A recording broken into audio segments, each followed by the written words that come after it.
Caros amigos, bom dia a todos. Queria cumprimentar a nossa mesa, sem citar nomes, mas todas as instituições representadas nessa mesa, em especial a nossa querida Amengue, que tem semeado na seara do Cristo sementes promissoras e prestado um trabalho inigualável nessa interface entre as questões da saúde, da medicina e o espiritismo. Me sinto muito feliz de fazer parte desse aniversário e aproveito para estender o meu agradecimento a todos presentes na mesa e a todos os companheiros que nos acompanham do mundo físico e do mundo espiritual. Nós fizemos uma busca na obra do benfeitor Emmanuel, que à maneira de um maestro dirigiu a mediunidade de Francisco Cândido Xavier e coordenou centenas de espíritos que por ele se manifestaram, trazendo luzes do mundo espiritual e, por que não, abrindo novos caminhos à interpretação do Evangelho de Jesus, à luz da doutrina espírita. É importante salientar que toda a obra de Emmanuel tem sua referência na codificação.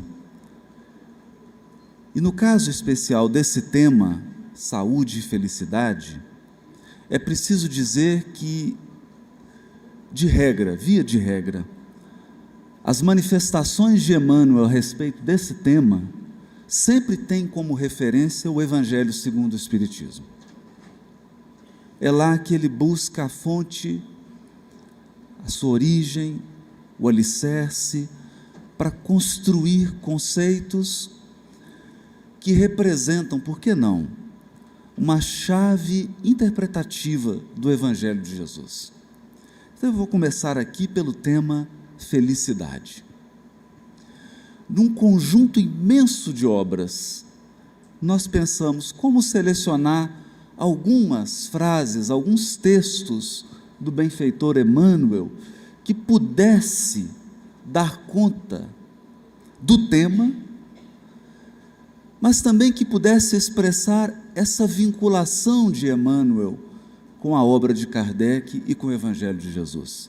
Então pensamos em selecionar apenas aqueles textos que tivessem relação com o Sermão da Montanha. E ficamos boquiabertos, porque percebemos que esse benfeitor nos convida a uma nova interpretação, a uma nova visão do que seja felicidade. A felicidade tem sido encarada como uma postura passiva de recepção de dádivas. Então nós nos sentimos felizes quando recebemos aquilo que elencamos como prioritário ou como sendo algo de valor. Dádivas recebidas. E já percebemos de pronto, nos textos de Emmanuel, que felicidade representa um protagonismo no bem, uma ação decidida de valorizar, espalhar e irradiar o bem. É o que se destaca, por exemplo, do capítulo 104 do livro Fonte Viva, quando Emmanuel diz assim: quando o cristão pronuncia as sagradas palavras Pai Nosso, está reconhecendo não somente a paternidade de Deus, mas aceitando também, por sua família, a humanidade inteira. Auxiliar a todos, para que todos se beneficiem e se elevem, tanto quanto nós desejamos melhoria e prosperidade para nós mesmos. Isso constitui para nós a felicidade real e indiscutível. Já se afastando de um conceito individualista de felicidade, onde só eu recebo bênçãos, não importando se os que ombreiam comigo derramam lágrimas.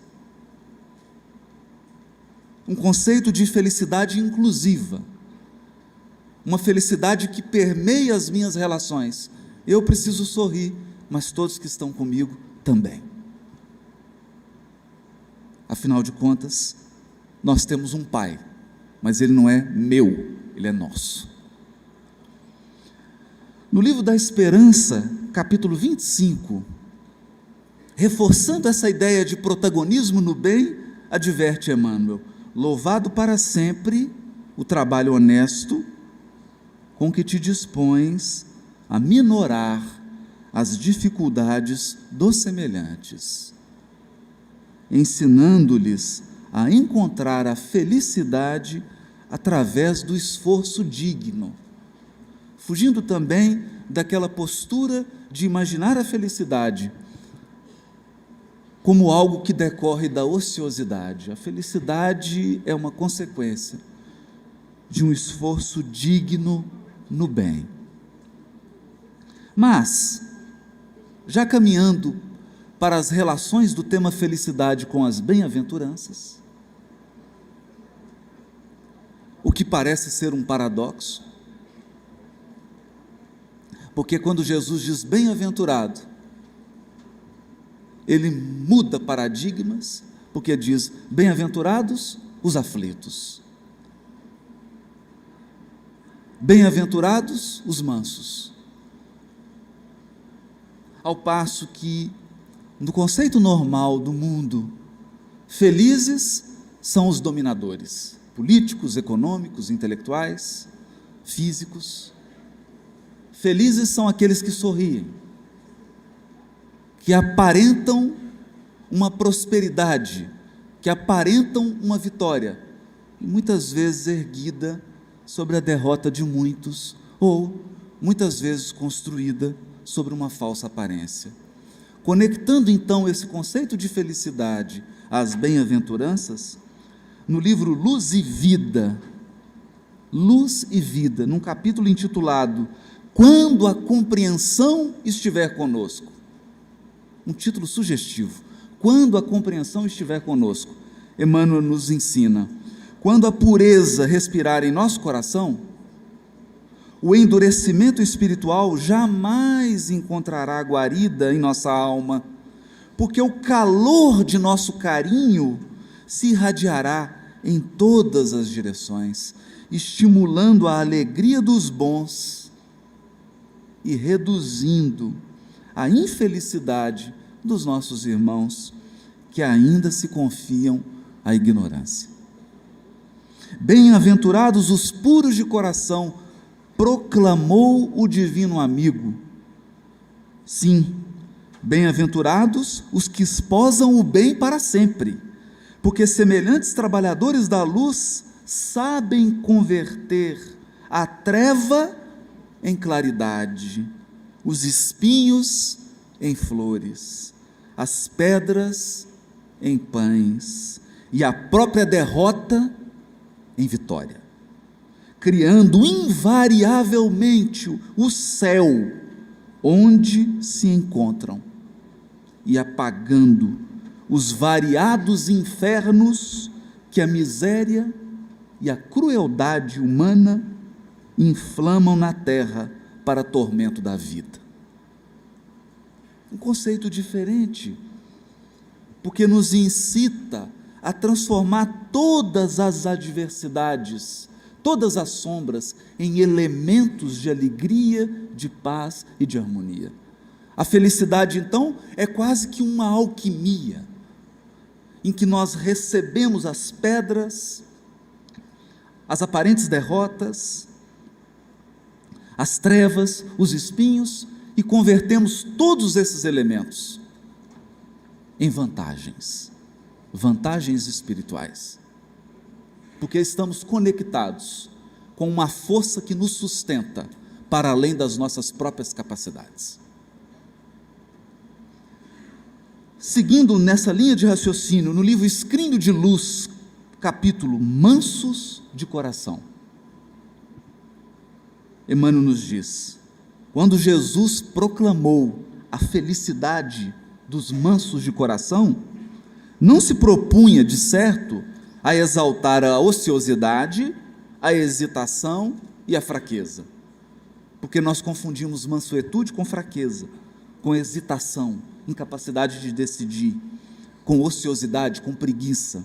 Mas prossegue Emmanuel, muita gente, a pretexto de merecer o elogio evangélico, foge aos mais altos deveres da vida e abandona-se à preguiça ou à fé inoperante, acreditando cultivar a humildade. O mestre desejava destacar as almas equilibradas, os homens compreensivos e as criaturas de boa vontade, que, alcançando o valor do tempo, sabem plantar o bem e esperar-lhe a colheita, sem desespero e sem violência. Essa é a nossa esperança. Nós acreditamos numa felicidade que representa plantio do bem. Plantio do bem que tem certeza de que vai colher, sem desespero e sem violência. No livro Mais Perto, num capítulo intitulado Aflitos, Emmanuel afirma: bem-aventurados os aflitos, disse-nos o Divino Mestre. Cabe-nos, todavia, considerar que semelhante felicidade não decorre simplesmente da dor pela dor. Não basta sofrer. Não podemos esquecer que a aflição é um dardo espiritual que nos impele à procura. Olha isso. A aflição é um dardo espiritual, um arremesso, um projetil, né? Uma pedra, que nos impele à busca, ou seja, nos retira da acomodação. Nos faz avançar, nos faz transcender, nos traz resiliência, força, capacidade de autossuperação, sem o qual a felicidade seria uma caixinha de música com a bailarina dançando.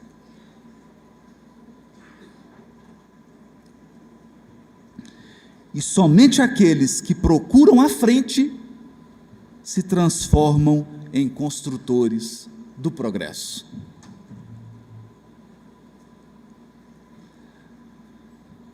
No livro Instrumentos do Tempo, num capítulo também intitulado Aflições, o outro era Aflitos, esse é Aflições, diz o benfeitor: converte o teu problema ou a tua mágoa em motivo de superação das próprias fraquezas. À maneira do lidador que aproveita o obstáculo para atingir os seus mais altos objetivos. E então terás convertido as inquietações do mundo em bem-aventuranças para a felicidade sem fim. Não se trata de uma felicidade fácil, não se trata de uma felicidade gratuita, mas de uma felicidade que converte problema e mágoa em motivo de superação. Mas, encerrando essa primeira etapa do tema felicidade, que depois nós vamos para o tema saúde, eu encontrei uma página de Emmanuel comovedora. Comovedora. Está no livro Mãos Marcadas, capítulo 36. O capítulo recebeu o título de Assistência Espiritual. A impressão que dá quando se lê esse capítulo é que, ao ditá-lo ao médium Francisco Cândido Xavier, Emmanuel tinha lágrimas nos olhos. É quase que um derramamento emotivo desse benfeitor, ali, coisa rara de se ver, porque ele é tão centrado, ele é tão firme. E aqui a gente enxerga o Emmanuel, pai, avô,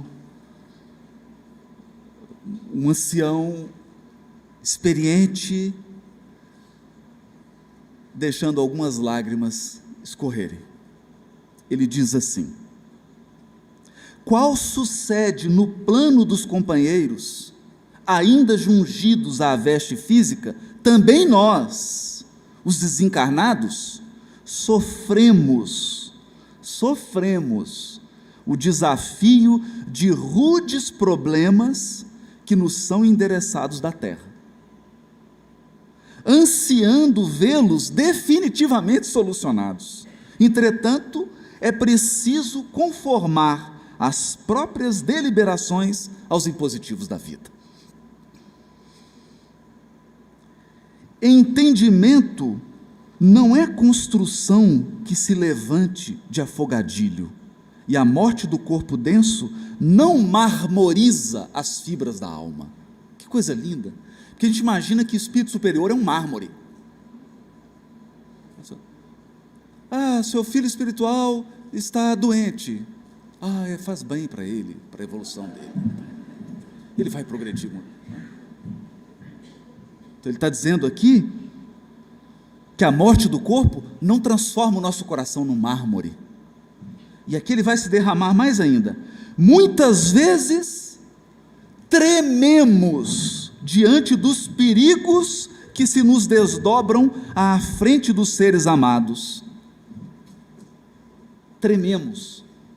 E outro recurso não identificamos para sossegar-nos a alma, senão a prece que nos induz à aceitação da eterna sabedoria. Alguém já imaginou aqui Emmanuel tremendo?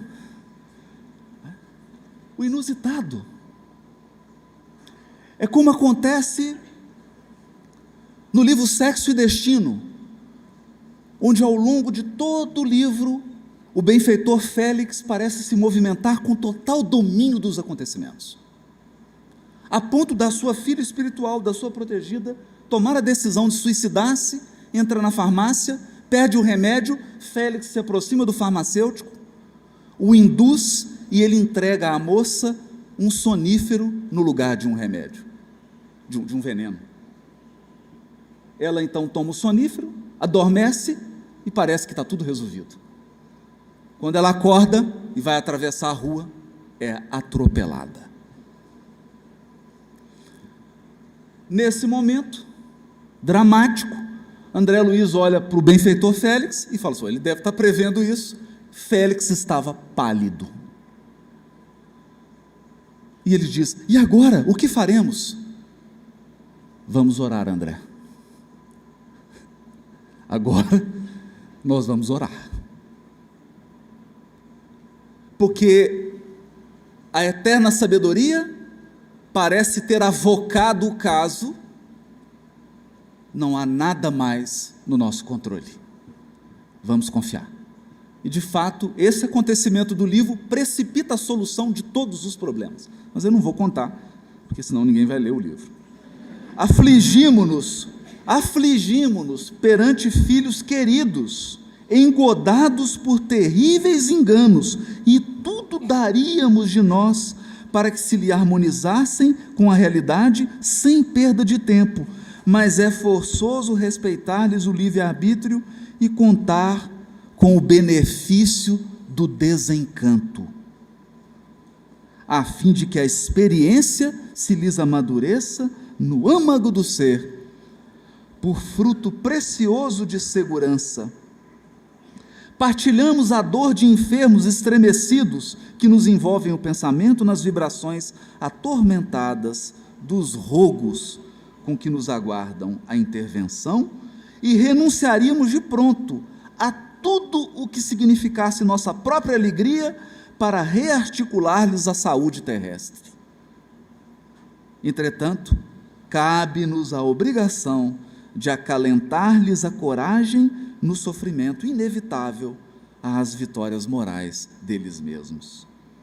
Acompanhamos as provas de amigos inolvidáveis que se arrastam em asfixiantes peregrinações no mundo, e jubilosos tomar-lhes-íamos o lugar sobre as cruzes que carregam, mas é necessário fortalecer-lhes o ânimo para que não desfaleçam na luta, que é o único meio que lhes garantirá o próprio resgate para a grande libertação. Seguimos o curso de acontecimentos desagradáveis entre irmãos que nos partilham ideais e tarefas, entendendo que qualquer sacrifício justo ser-nos-ia uma bênção para furtá-los aos conflitos que lhes ferem a sensibilidade. Contudo, é imperioso de nossa parte sustentar-lhes as forças na travessia das crises menores que lhes vergastam o coração no presente, para que se lhes ilumine o aprendizado e se lhes acorde mais vivamente o senso de responsabilidade no dever a cumprir, evitando-se calamidades maiores em que cairiam, de futuro, por agentes arrasadores nas construções espirituais deles próprios. Todos somos de Deus e pertencemo-nos uns aos outros. No entanto, cada qual de nós estagia mentalmente em sítio diverso da evolução. Por esse motivo, nas dificuldades e lutas que nos são próprias, suplicamos a infinita bondade, concessões disso ou daquilo, mas só a infinita bondade conhece realmente o que necessitamos, disso ou daquilo. Condicionemos assim os próprios desejos à divina orientação que dirige o universo em divino silêncio. Olha isso. Confiemos assim, condicionemos os próprios desejos à divina orientação que dirige o universo em divino silêncio.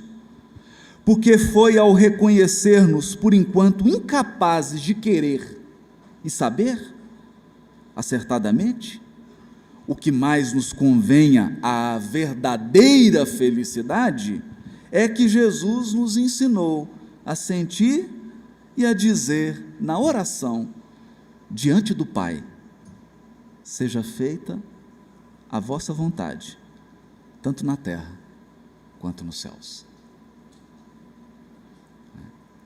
Então, aqui se encerra essa primeira estação do tema felicidade. Bom, não é bem um estilo autoajuda,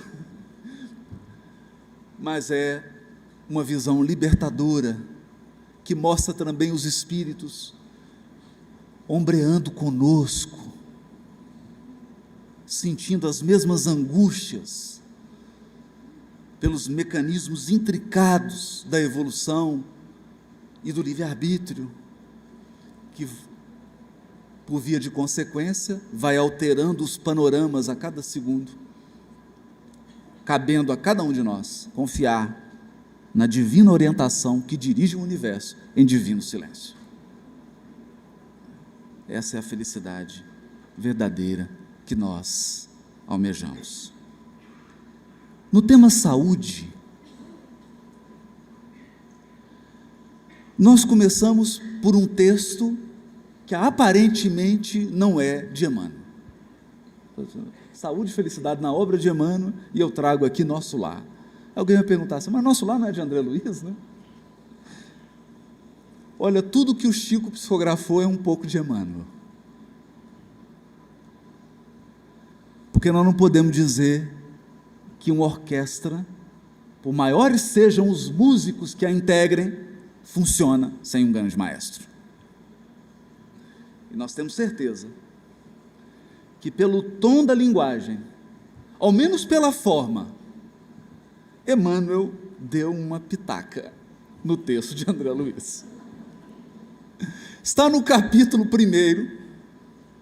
Olha o que André Luiz vai dizer. Ele está no umbral, né, na narrativa, o tempo da narrativa é o tempo do umbral. Ele está rememorando o umbral e os pensamentos que lhe ocorriam enquanto ele estava lá.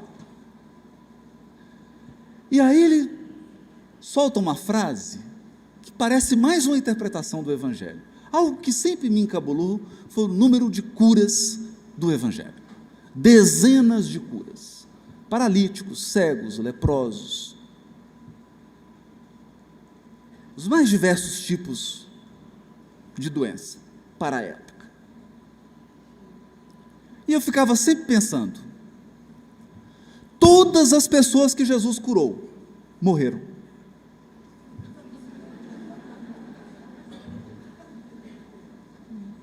Todas.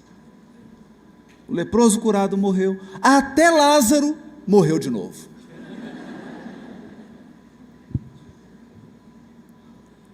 Então a gente fica pensando, se ele nos disse que as suas palavras são de vida eterna, qual a função das curas? Será que as curas do Evangelho realmente estão falando de uma cura de um corpo físico que vai morrer?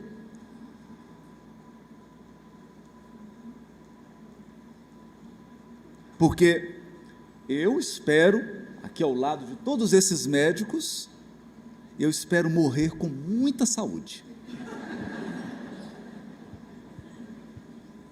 É um sonho. Mas eu não espero não morrer. Isso não tem jeito.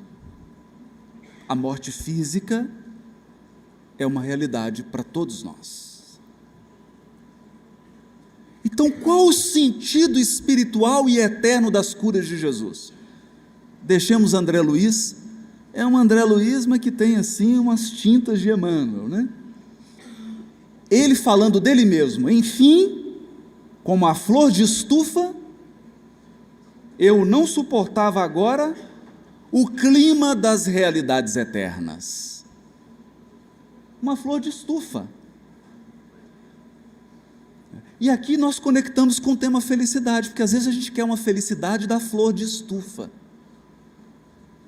Uma florzinha delicada colocada numa redoma.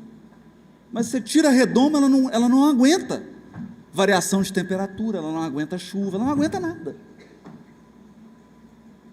Então André Luiz está dizendo que ele viveu no mundo como uma flor de estufa, e agora ele não suportava o clima das realidades eternas, não desenvolvera os germens divinos que o Senhor da vida colocar em minha alma. Parábola do semeador. Está vendo por que tem um dedinho de Emmanuel? Sufocara-os criminosamente no desejo incontido de bem-estar. Ele só queria bem-estar, não queria nenhum desconforto. E o que acontece quando nós elegemos esse ideal de felicidade? Você não se desenvolve, porque é a adversidade que cria resiliência. Não adestrara órgãos para a vida nova. Como é que é? Não adestrara órgãos para a vida nova. Era justo, pois, que ali no mundo espiritual eu despertasse a maneira de aleijado,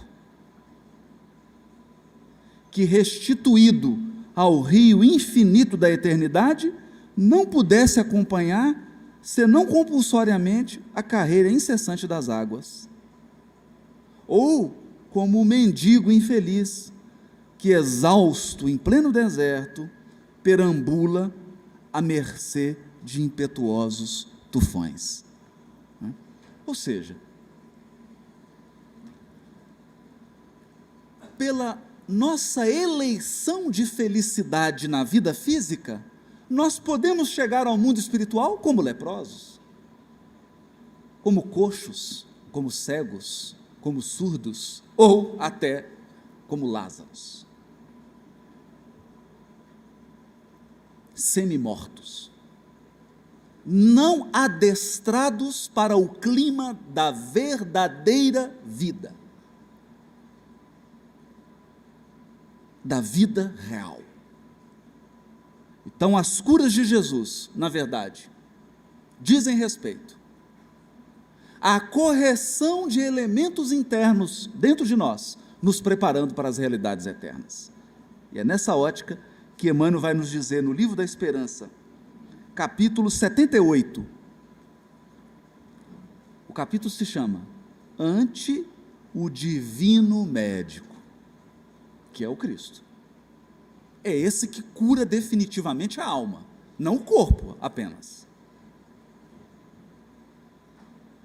Porque às vezes o corpo doente, isso nós aprendemos nos 30 anos de Amengue, aprendemos isso com Amengue, muitas vezes o corpo doente é o remédio. Então Emmanuel diz assim: sim, somos espíritos enfermos, com ficha especificada nos gabinetes de tratamento instalados nas esferas superiores. Eu fiquei doido para saber qual que é meu prontuário. Consultar lá, Haroldo, outro dia, como é que está aí, né? O prontuário. Todos nós com ficha,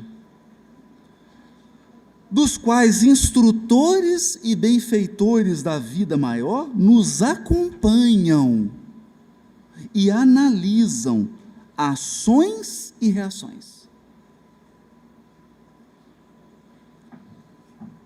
Mas é preciso considerar que o médico, mesmo sendo nosso Senhor Jesus Cristo, não pode salvar o doente e nem auxiliá-lo de todo, se o doente persiste em fugir do remédio.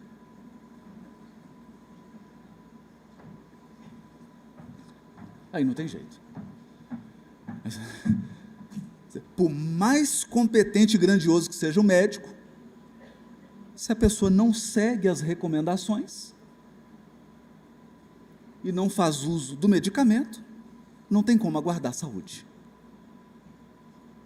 Vês que nós estamos falando aqui da saúde num conceito muito mais amplo até do que aquele que está na Organização Mundial da Saúde. Porque lá não contempla o espírito eterno e imortal.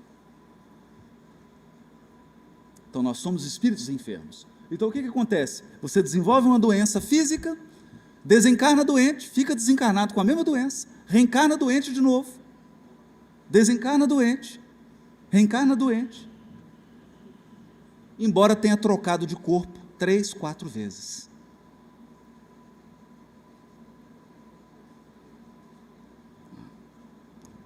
Então, essa é uma mudança de visão, de posicionamento que Emmanuel nos convida a fazer.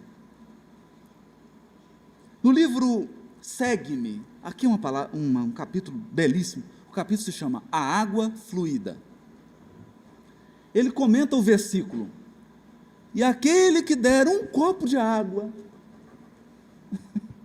aquele que der um copo de água, está lá no Evangelho de Mateus.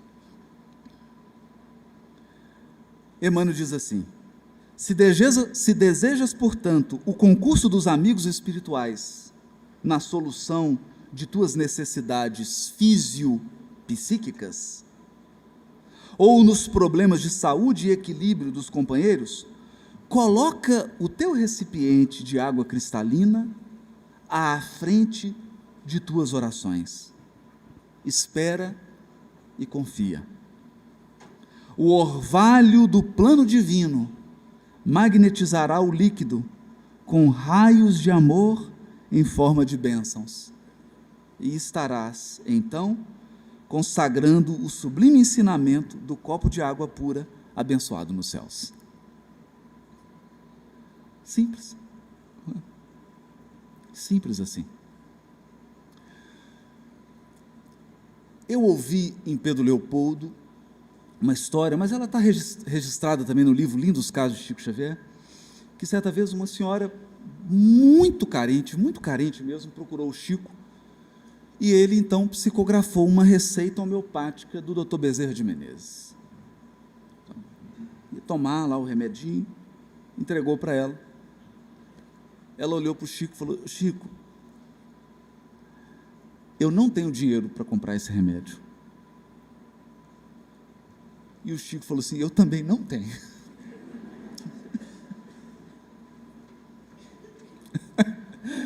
Agora lascou, né?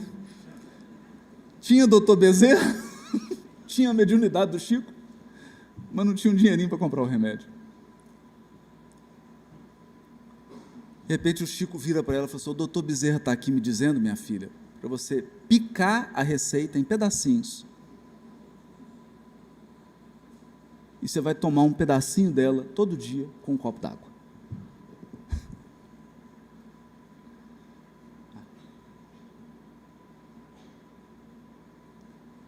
Para que a gente tenha uma dimensão do que é assistência espiritual. Agora, assistência espiritual, no que diz respeito à saúde, não pode ser aquilo que a gente deseja. Porque o médico tem compromisso com a cura, não com a nossa satisfação.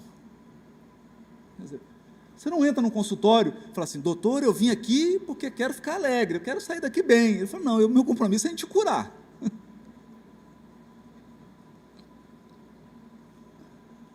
Não é em te agradar. E não pode ser diferente com o divino médico das almas, nosso Senhor Jesus Cristo. No livro Estude e Viva, capítulo 17, para encerrar, intitulado Acidentados da Alma, Emmanuel aprofunda nessa reflexão sobre saúde e diz assim: não te digo que aproves o mal, sob a alegação de resguardar a bondade. Para ser bondoso, eu vou aprovar o mal. A retificação permanece na ordem e na segurança da vida. A retificação permanece na ordem e na segurança da vida, tanto quanto vige o remédio na defesa e sustentação da saúde. Age, porém, diante dos acidentados da alma, com a prudência e a piedade do enfermeiro que socorre a contusão sem alargar a ferida.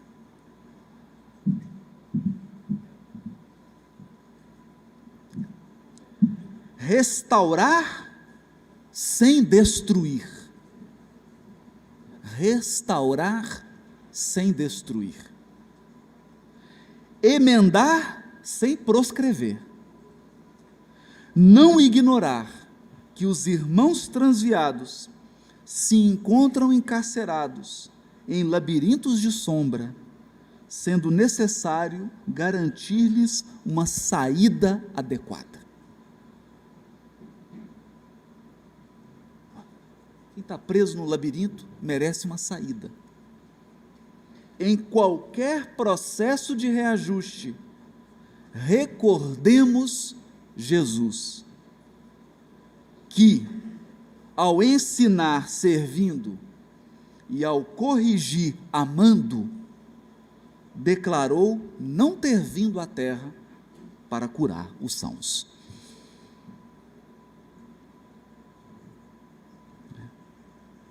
Ensinar servindo. Servindo, nós ensinamos. Por quê?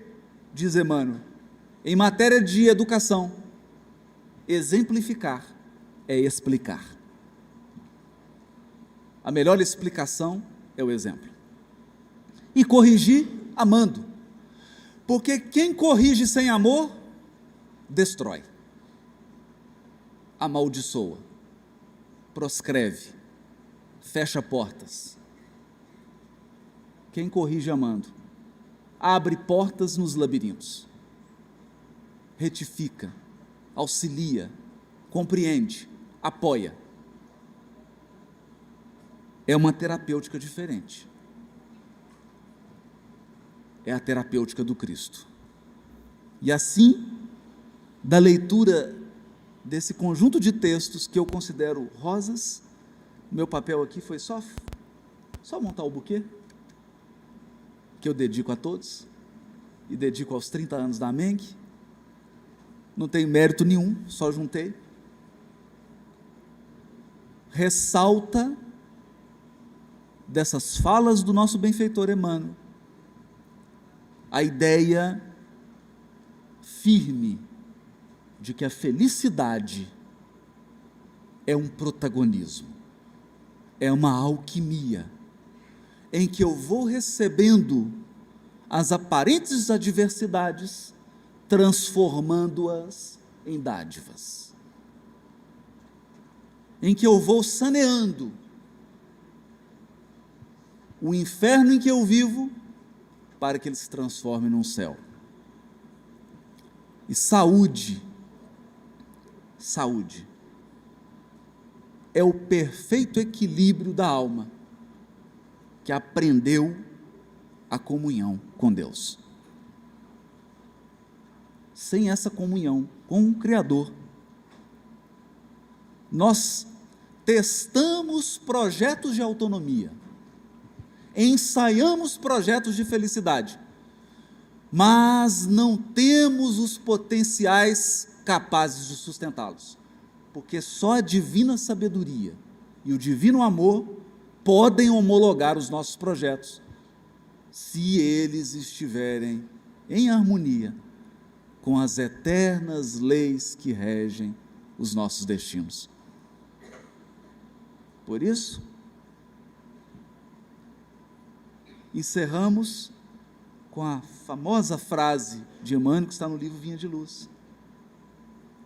Sob esse prisma, encarando a vida dessa perspectiva, que não é diferente da perspectiva que o Evangelho segundo o Espiritismo nos convida a enxergar, nós podemos repetir com o benfeitor Emmanuel: é preferível chorar sob os guilhões da resistência do que sorrir sob os narcóticos da queda. Que Jesus nos ampare, nos inspire, nos dê forças para discernir um projeto de felicidade inclusivo, que envolva a todos, e nos dê força para executá-lo, curando aos poucos o nosso espírito enfermo, até a purificação definitiva dos nossos corações. Parabéns à MENG, muito obrigado, amigos da mesa, obrigado a todos que estão aqui no evento, aos amigos espirituais, doutora Marlene Nobre, saudosa doutora Marlene Nobre, que está presente, tenho certeza, e todos os benfeitores, doutor Bezerra, que nos acompanham esse evento, que nós possamos entrar numa sintonia com o mundo espiritual superior e tomar, quem sabe, novas deliberações para a nossa encarnação, construindo um projeto de felicidade e saúde com o Cristo. Muito obrigado.